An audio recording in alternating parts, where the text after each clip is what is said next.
Hello বন্ধুরা, কেমন আছেন সবাই? নিশ্চয়ই ভালো আছেন। আমি চলে আসলাম আমার চ্যানেল দীপাস কুকিংয়ে আরেকটা নতুন ভিডিও নিয়ে।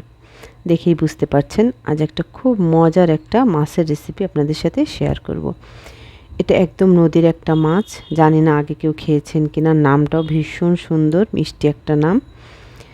দেখুন, প্রথমে মাছটা আমি কেটে বেছে ধুয়ে জল ঝরিয়ে লবণ হলুদ মেখে রেখেছি। কড়াইতে তেলটা ভালো করে গরম করে নিয়ে মাছটা আমি হালকা করে এপিট ওপিট ভেজে নেব। এই মাছটা একদম পদ্মা নদীর মাছ, একদম অথেন্টিক, পদ্মা পাড়ের থেকেই কেনা। মাছের নামটা আগে শুনেছেন কিনা জানি না, আমি তো এই প্রথম খাচ্ছি, প্রথম শুনলাম। এটা হচ্ছে পিয়ালি মাছ, ভীষণ মজা খেতে। নদীর ছোট মাছ, ভীষণ মজাই হবে। আর একদম টাটকা ছিল মাছগুলো, একদম নদীর পাড় থেকেই কেনা। দেখুন, মাছগুলো আমি এভাবে করে দুইবারে ভেজে নিয়েছি পাতলা পাতলা করে আলু কেটে আর বড় বড় করে পেঁয়াজ কুচি করে নিয়েছি। পেঁয়াজ আর আলুটা একসাথেই দিয়ে দিয়েছি, কারণ আমি পেঁয়াজটা আলাদা ভাজিনি। আমার কাছে পেঁয়াজটা একটু কাঁচা কাঁচা থাকলে বেশ মজা লাগে। সেদ্ধ হবে কিন্তু নরম নরম থাকবে, একেবারে বেরেস্তার মতো হলে আমার কাছে খুব বেশি ভালো লাগে না। আমি এভাবেই বেশিরভাগ মাছ চচ্চড়ি করে থাকি। দিয়ে দিলাম বেশ কিছু কাঁচামরিচ, মাছের অনুপাতে কাঁচামরিচটা দিয়ে নেবেন।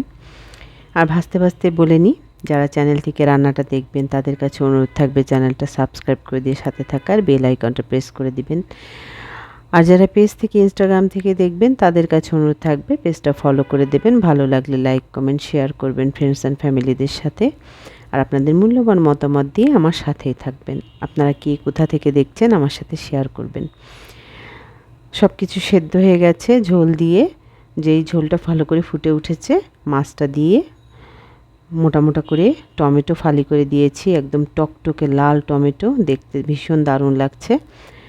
আর দিয়ে দেব কিছু ধনিয়া পাতা।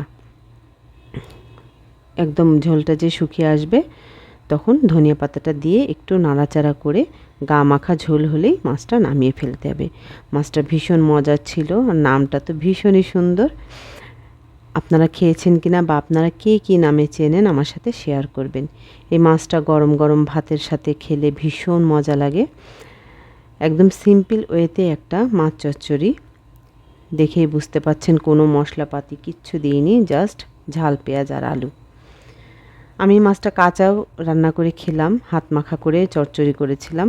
ওটার থেকে হালকা একটু ভেজে নিলে বেশি ভালো হয়। ওটা হতে কাটা কাটা একটু মনে হয়, এজন্য বাচ্চারা খেতে একটু সমস্যা হতে পারে। এভাবে রান্না করে খাবেন, হালকা ভেজে নিয়ে, ভীষণ মজা লাগবে। আর আপনারা যদি অন্য কোনো ওয়েতে রান্না করেন সেটাও আমার সাথে শেয়ার করবেন। সবাই সুস্থ থাকবেন, ভালো থাকবেন। আমার ভিডিওটা আজকে এই পর্যন্তই থাকলো। দেখা হবে পরের কোনো ভিডিওতে। আর আপনাদের এলাকায় এই মাছের নামটা অবশ্যই শেয়ার করবেন। সবাইকে অসংখ্য ধন্যবাদ, ভালো থাকবেন।